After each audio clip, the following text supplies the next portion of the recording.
juga pada saat yang sama kritis.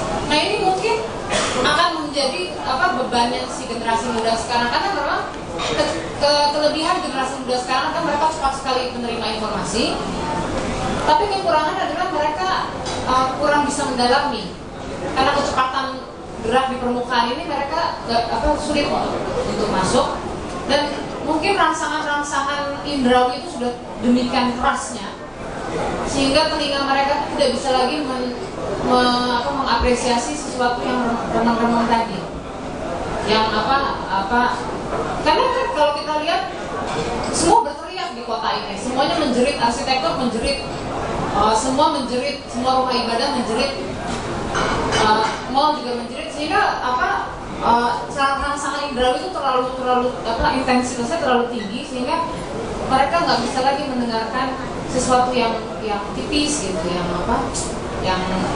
halus gitu.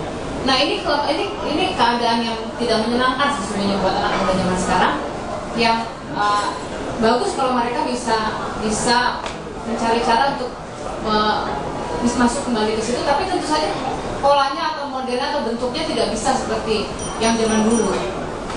Harus ada sebuah pembaruan, tapi memang itu harus dicari bentuk barunya seperti apa. Nah, kalau usulan saya tadi misalnya romantisme kritis, spiritualisme kritis, jangan buta, tapi kita bisa sekaligus spiritualis tapi juga kritis pada saat yang sama. Satu lagi tadi yang tanya dengan ke Mas Rizal ini, bagaimana menangkap momen sejarah itu, karena kan tadi takut salah, apakah ini memang benar, itu bagaimana Mas? Sejarah itu nggak ada yang benar. Sejarah itu sangat subjektif menurut saya. Jadi kalau ada yang bilang itu sejarah objektif, wah itu dia sudah jadi sejarah besar. Bahkan kalau kita pergi dengan mesin waktu pun kita tidak bisa melihat fenomena sejarah secara utuh. Orang yang bersaksi tentang sekitar proklamasi ada berapa buku? Ada Malik dari kelompok Nurba di Tan Malaka, terus ada Hatta sendiri, terus ada orang-orang sekitar Jakarta seperti Mubrani Mukmin, komandannya Pram di Bekasi. Saya pikir sejarah itu peristiwa yang kompleks menurut saya. Dia adalah peristiwa yang akan terus ditafsir oleh generasi ke generasi.